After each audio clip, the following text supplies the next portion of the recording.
Hello everyone, as you can tell from the title, in this video I'm going to take a look at Child of Eden, PS3 version.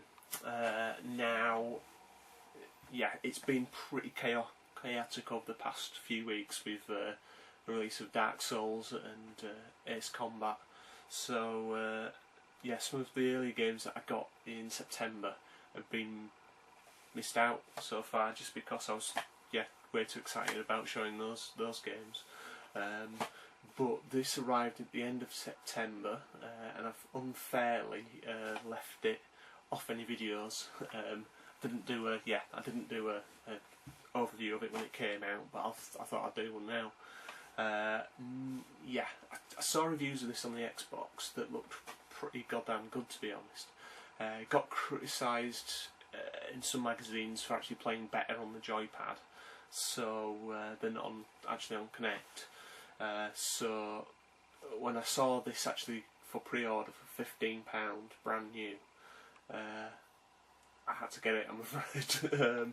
Just because I knew that it worked well on the controller. It's substantially cheaper than the Xbox version at the time. So I thought, well, I might as well pick it up for 15 quid. A lot of places were doing pre-order bonuses with this as well. HMV were doing in-store bonuses. In-store bonuses. Basically, I got this from Play.com, and you got a bonus free T-shirt as well. I don't know if you can see that. I'll put some photos on so you'll be able to see the actual T-shirt itself. It's not bad actually.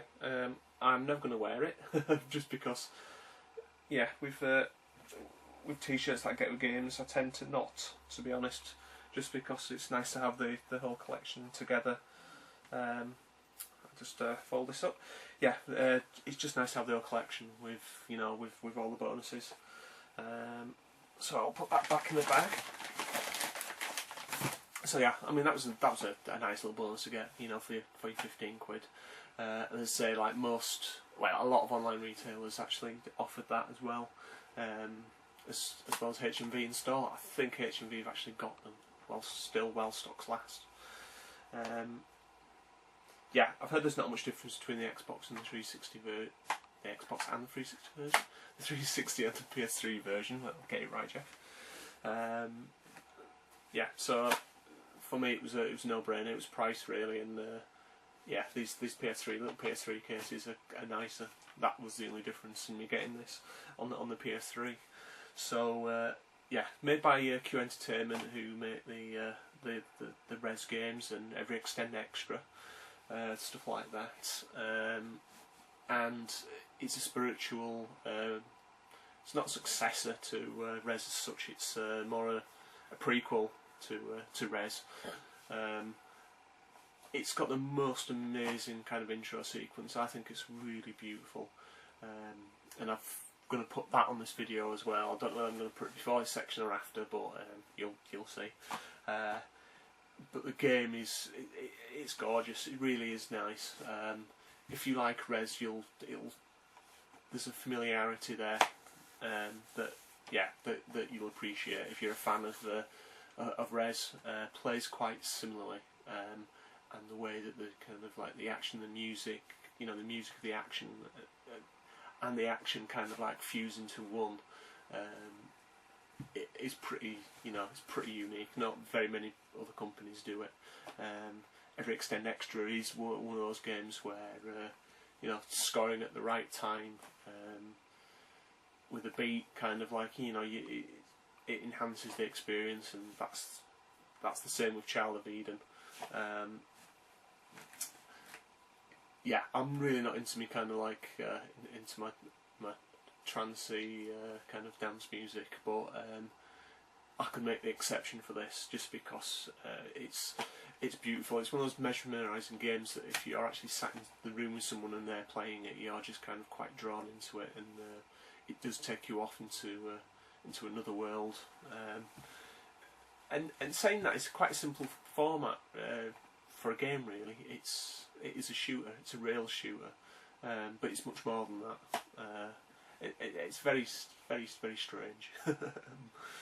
But you know, it's all about patterns. It's all about shooting, and it's a very worthy sequel, or a very worthy heritage of the Res name.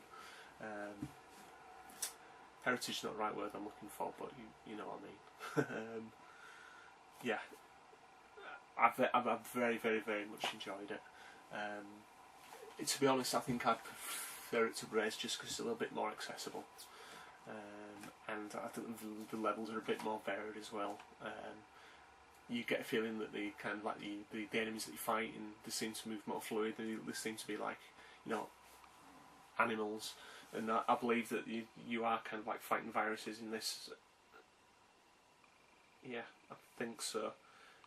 I think you're fighting kind of computer viruses in this or something like that. I don't know about the storyline. I should really read it. But I mean, the package itself, you know, it's fairly kind of quite nice. It's got the guy on the front cover doing all the movement thing, which I suppose this is kind of like it is compatible with Move, but it seems to be the very Kinect based cover to me, because the Kinect is all about that hand movement, isn't it? Whereas Move it's more like you're using a controller, really. So yeah, it seems a bit strange to put that on the front cover of the PS3 version. When you consider there's so much kind of like nice artwork out there for the game, you know, it seems a bit strange. But I don't know if you can see that in the background of the actual case itself. You can see that the front cover's double printed, and there's some quite nice artwork on the inside there. Manual is a typical kind of PAL release, pretty boring, bog standard.